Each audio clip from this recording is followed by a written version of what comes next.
we're diving into a topic that affects more people than most realize. Let's get into it. When you think about homelessness, the image that usually dominates the screen is intensely urban, right? Like you picture the sprawling sidewalks of Los Angeles or the subway grades of New York City. Right, or the big tent encampments out in Seattle. Exactly. Yeah. But the lived reality of losing your home, it varies wildly depending on state lines. It's not a monolith.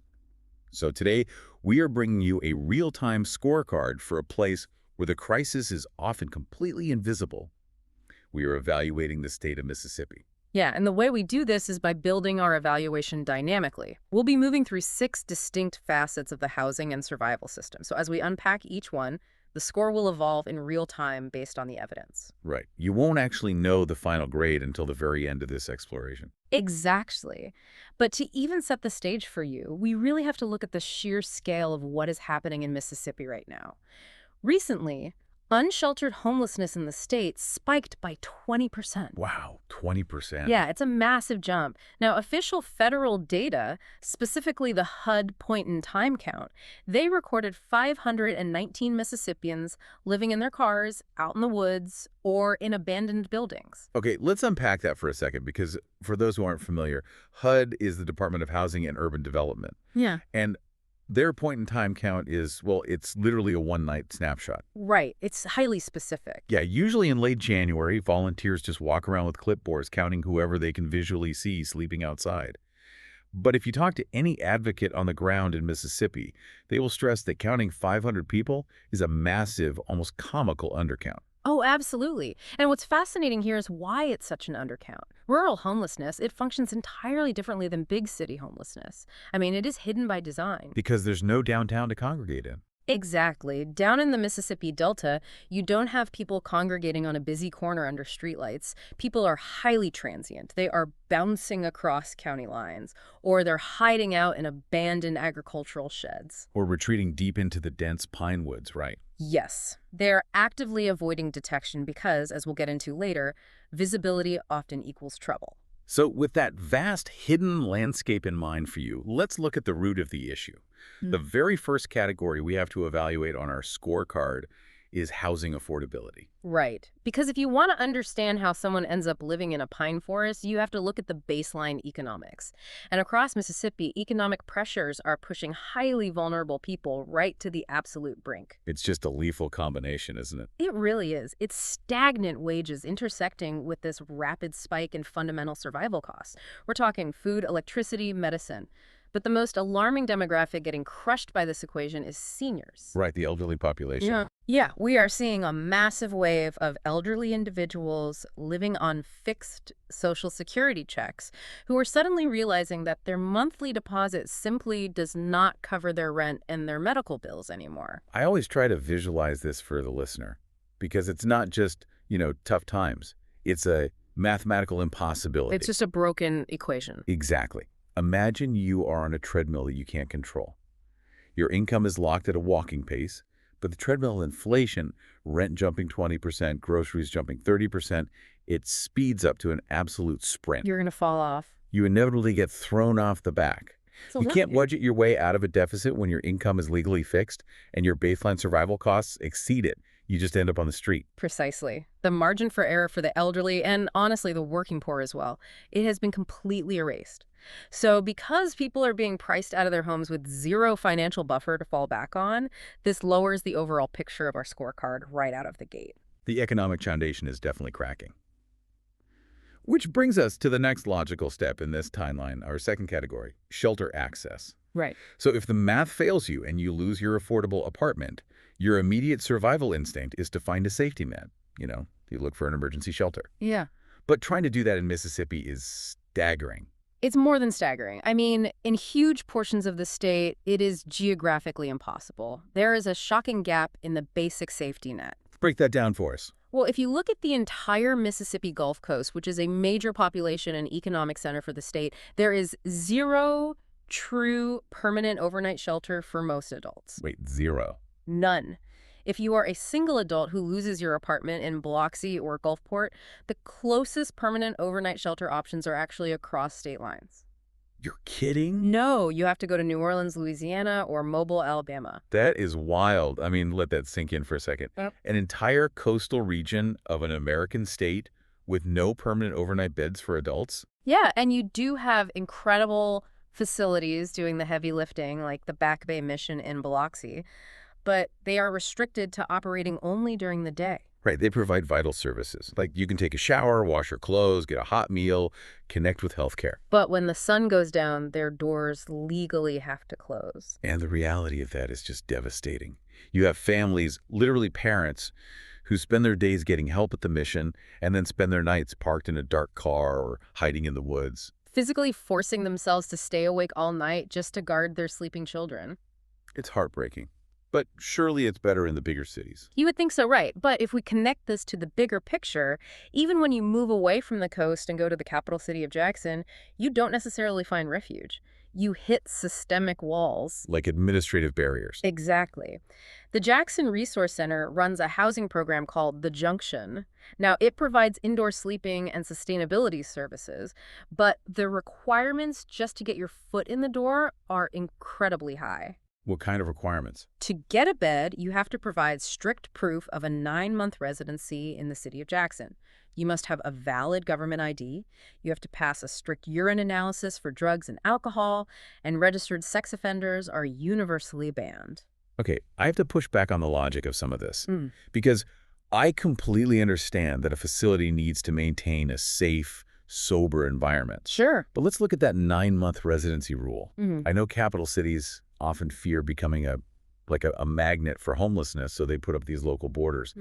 But how exactly do you prove you've lived in Jackson for 9 months if you've been sleeping under a highway overpass? Or bouncing between random couches. You don't. Right, you don't have a utility bill, you don't have a lease. It's like applying for an entry-level job, but the application demands 5 years of direct experience. It's a complete catch-22. Exactly. The rule automatically disqualifies the most transient, vulnerable people who need the bed the most, simply because they don't generate a vapor trail. That is exactly how the system functions. It creates this massive bottleneck. And the picture shifts yet again when you look at the rural delta. Over in Indianola, the Sunflower County Transitional Center for the Homeless is trying to serve a massive geographic footprint. Which counties are they covering? They're trying to cover Sunflower, LaFleur, Bolivar, and Washington counties. And they operate on a microscopic budget of less than $250,000 for their first year. For multiple counties, that's nothing. It's basically nothing, but they are doing something uniquely empathetic. They actually allow residents to stay for extended periods so they can genuinely work and save up money for permanent housing, which is incredibly rare in the shelter system. But they're constantly fighting for every single dollar of funding, I imagine. Absolutely. So when you look at this entire landscape, massive geographic black holes on the coast, high administrative barriers to entry in the capital, and severely underfunded rural centers, this severely lowers the overall picture for shelter access. It absolutely does. And this lack of shelter leads directly into our third category of analysis: criminalization and enforcement. Right, because when there are no shelter beds available, or you don't have the paperwork to get into one, you literally have no choice but to sleep outside on public land. But Mississippi has recently moved to strictly and aggressively penalize that exact reality. Yeah, let's look at the legal framework rolling out for 2025. We're talking about Senate Bill 2330 alongside House Bills 1203 and 1197. Right, the new camping bans. Exactly. These laws strictly prohibit camping on state or public property unless it's explicitly authorized by the government.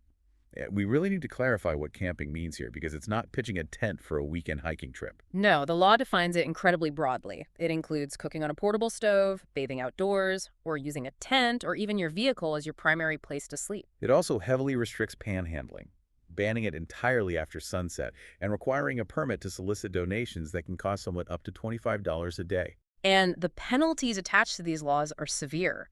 Fines for illegal camping can reach up to $1,000, or they can result in up to 4 months in county jail. 4 months, just for sleeping outside. Yes. Now, if we look at this objectively from a pure policy standpoint, the authors of the legislation state their goal is to address public safety, reduce urban blight, and manage unsanitary conditions in public spaces. Which are valid municipal concerns, sure. Right, and the law does mandate that law enforcement give individuals a 48 to 72-hour notice before moving in to clear an encampment and dispose of property. But you have to listen to the civil rights groups and the actual human beings on the ground here who are experiencing this. Exactly. They argue that this essentially criminalizes the state of poverty itself. I mean, if the coast has no overnight shelters, and Jackson won't let you in without a utility bill, and the state bans you from sleeping on public land, where do you physically go? You're trapped. Let's look at the lived experience of Jarvis Ingram down in Hattiesburg. He's been unhoused for 2 years after the devastating loss of a family member. Yeah.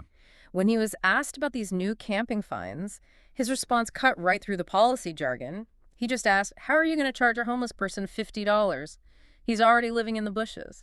It's such a profound point. A fine doesn't conjure money out of thin air. Exactly. When someone in the bushes can't pay a $50 citation, a warrant is issued.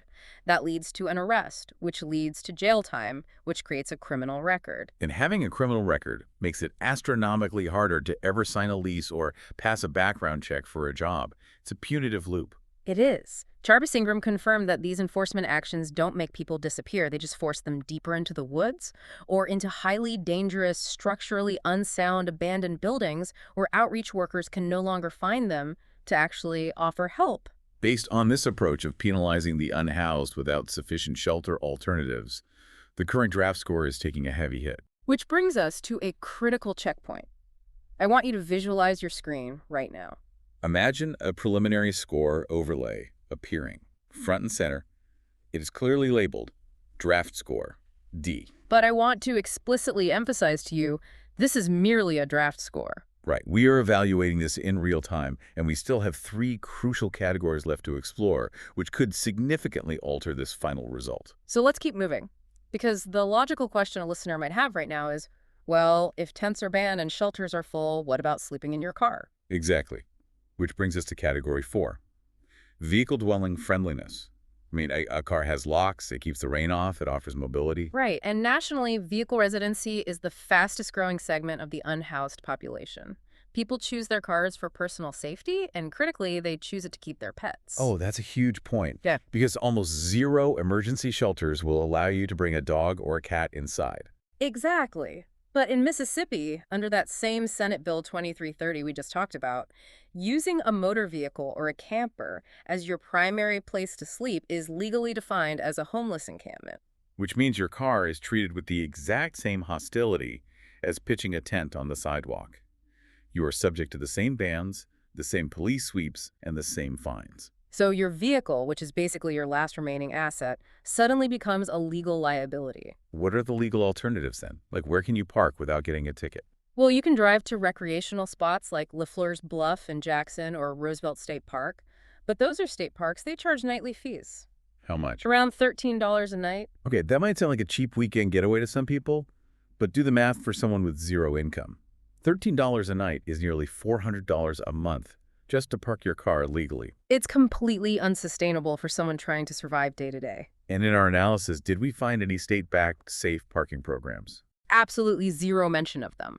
Those are the secure designated lots you see in other states where people can legally park and sleep in their cars overnight without fear of a police knock on the window. They don't seem to exist here. Wow. Treating cars exactly the same as illicit encampments lowers the overall picture significantly. Right. The legal avenues for basic survival just keep shrinking. Which makes our next category, outreach and social services, absolutely vital. With the systemic walls closing in, the burden falls entirely on local grassroots outreach. And the sheer grit and resilience of these local groups, I mean, it's nothing short of astounding. Oh, it's incredible. Take the Homeless Help Alliance down in coastal Mississippi. This is a grassroots nonprofit running entirely on the fumes of community donations. And they aren't just driving around handing out sandwiches, right? No, they're doing the brutal, logistical, heavy lifting. They help people obtain duplicate birth certificates, state IDs, and social security cards. We could really explain why that's so crucial. Without a physical ID, you essentially don't exist to the system. You're a ghost. You cannot get food stamps, you cannot get a legal job, you cannot access health care, and you certainly can't get into a shelter like the Junction in Jackson. These outreach workers are doing the bureaucratic detective work to get people their identities back. But their daily reality is incredibly intense. If you look at their public updates, there is this harrowing detail from an urgent plea they had to post online. What happened? Right before a massive 10-day thunderstorm was forecasted to slam into the coast, they had to go online and essentially beg the public for help because their entire resource closet was down to exactly one tent and 0 tarps. Oh, man. Just pause and imagine you were in that situation. A tarp isn't some fun camping accessory, you know. When you live in the woods and a 10-day storm hits, a tarp is the literal barrier between you and hypothermia. Exactly. And there is a specific story they shared about a man identified only as R. He became homeless almost overnight due to a sudden, catastrophic change in his work and living situation. He had nothing. Nothing. He relied on this exact grassroots outreach to get his basic survival gear. They gave him that last tent. And they spent the time navigating the maze of social services to get him food stamps and fix his expired driver's license. These local advocates are the only thing standing between vulnerable people and total disaster. The incredible, tireless work of these underfunded community heroes absolutely raises the overall picture for this scorecard. They are holding the safety net together with community donations and sheer willpower. But as amazing as they are, survival gear only gets you to tomorrow. Right. That brings us to the ultimate question, and our final category, pathways to permanent housing. Is Mississippi doing anything to actually solve the root causes and move people off the streets for good? And here's where we actually find a massive, undeniable bright spot. Okay, good. We need some good news. It is a program called Choice. It's run by the Mississippi Home Corporation in partnership with the Department of Mental Health. Let's unpack where this came from, because the history actually matters here.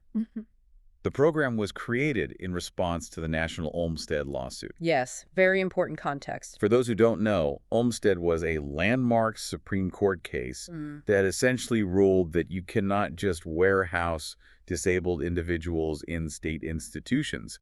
They have a civil right to receive state-funded support while living integrated in their own communities. Exactly. And the Choice program specifically targets individuals with severe mental illness, or SMI, who are experiencing housing instability. Why that specific demographic? Because in Mississippi, this is a highly critical population. 95% of the people sitting in state mental health facilities meet that federal definition for severe mental illness. Here's where it gets really interesting, and the math on this is just brilliant. The aha moment. Exactly. If Mississippi keeps someone locked in a state psychiatric hospital, it costs the taxpayers $450.71 every single day. That adds up fast. That's over $42,000 a year per person. But the Choice program, they provide a permanent supportive housing voucher combined with community-based case management. Meaning someone actually comes to check on you, make sure you have your meds, and helps you pay rent. Yes.